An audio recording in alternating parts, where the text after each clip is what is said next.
Howdy everybody, Colorado Biker here, going out for another daily walk and another daily talk.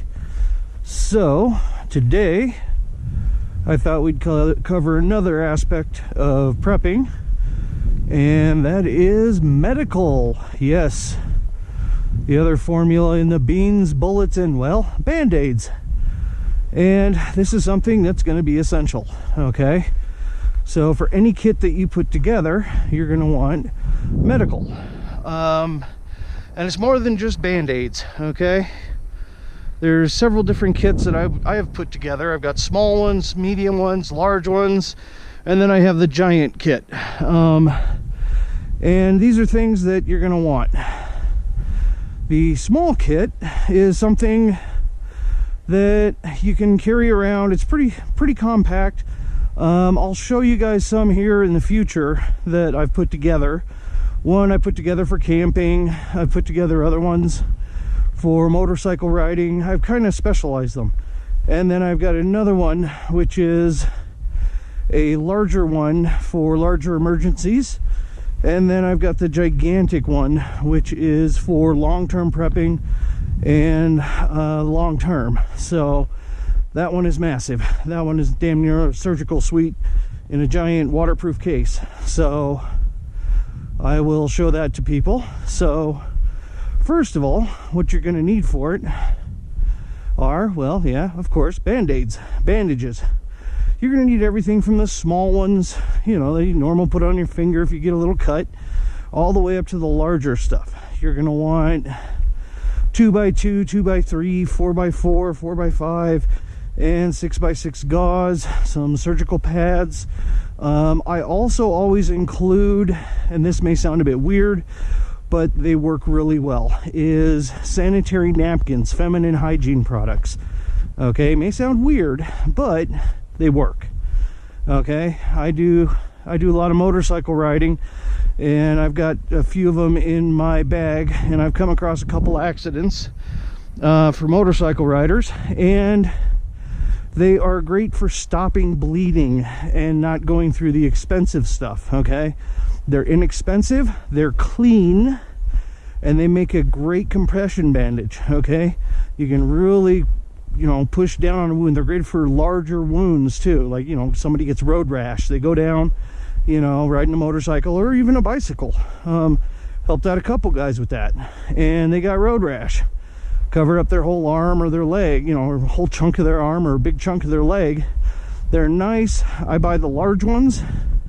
They're nice, they're clean, and they're the first preliminary bandage that I use for bandaging up, well, not really bandaging, but for stopping the primary bleeding, okay? They're absorbent, they work really well. So I would suggest putting those in as well. So, but you're going to want to get all sorts of kind of bandages, okay? Roll gauze is also really essential too. That'll help. And what I like to also get is Servet. This is a roll, like gauze bandage. It's not a gauze bandage, actually. It's more like an ace wrap. It's an elastic bandage holder. It's self-adhesive and it holds up to itself. This is stuff that you can get at a ranch supply place or a farm supply. They have it for horses and other animals. It works kind of like tape, but it's not really tape. So it's a elastic bandage that it self-adheses to itself, and it's great for holding on bandages. And it's cheap if you get the Servet instead of getting the regular stuff for medical use. It's about half the price. So I would also recommend getting that and a lot of other stuff from veterinary supply or from a ranch supply like Big R is where I get a lot of my stuff. Tractor Supply Company, places like that, they've got it. They also have a lot of other stuff there that's for, supposedly, for livestock. You can get tetracycline in a powder form. You just mix it with water and there you go, antibiotic. They've also got injectable penicillin. It's for livestock, but in an emergency it could be used for humans. I have some in my freezer. and it's inexpensive, and you don't need a prescription for it, okay? But it's the injectable form. They don't sell the tablets, okay? You can get scalpels, you can get syringes, you can get, you know, hypodermic syringes, all sorts of stuff like that.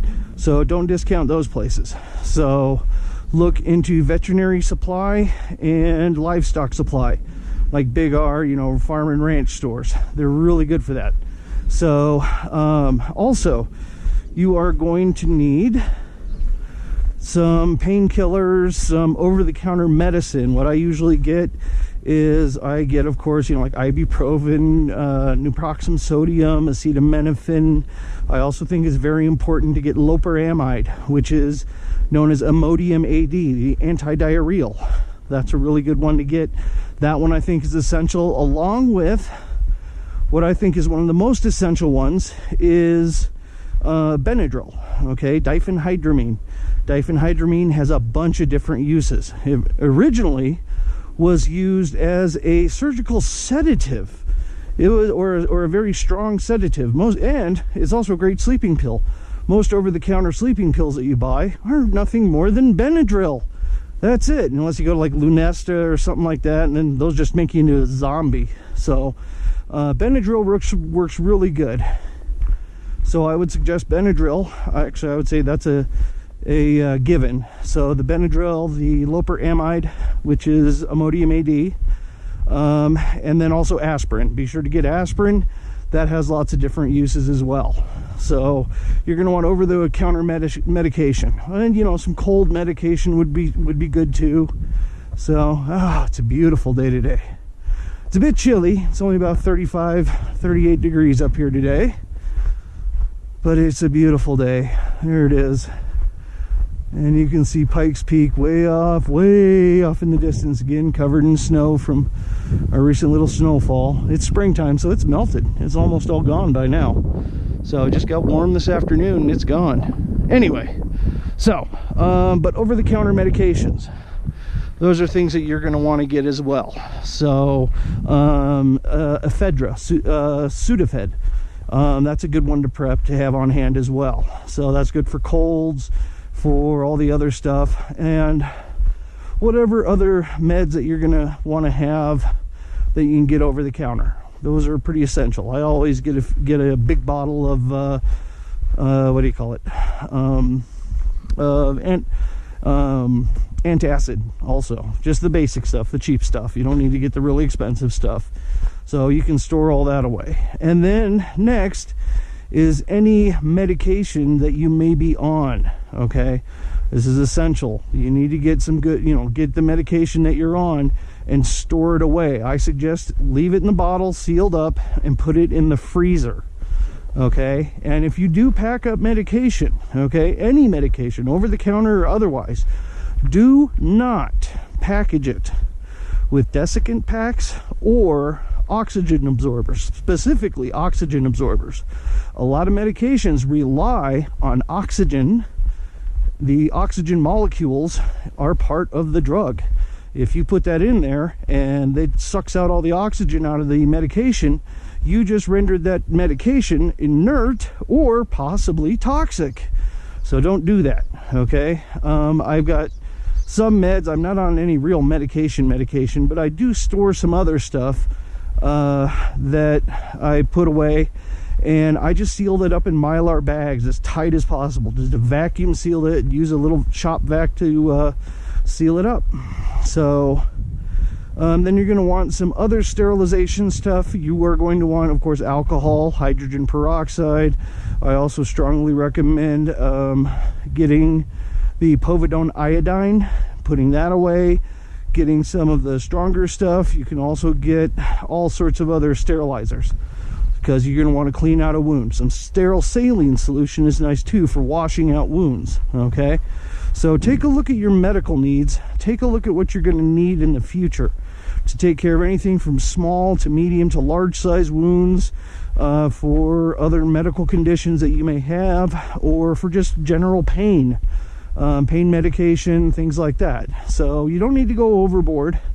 And you can also look at using alternative medicines, You know, there are some actual medicines, natural medicines that you can do. And the final thing to mention is learn about your local medicinal herbs, things that grow around you naturally that you can use, that just grow out of the ground, okay?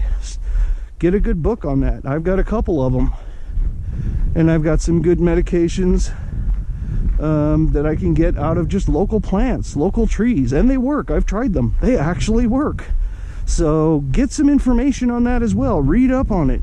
You'd be surprised how much around you can actually be used for medical purpose.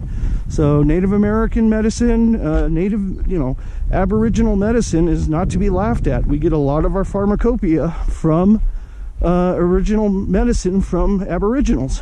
So, but that's about it. That's the basics. I'll go more into detail on this, and I'll make a video here sometime here in the future on a medical kit. So, that's about it for now. And if you have any questions, comments, remember, please comment, subscribe, give me that subscription, and share this video with others so they get the good information too. So that's it for now. Remember, until next time, keep on prepping.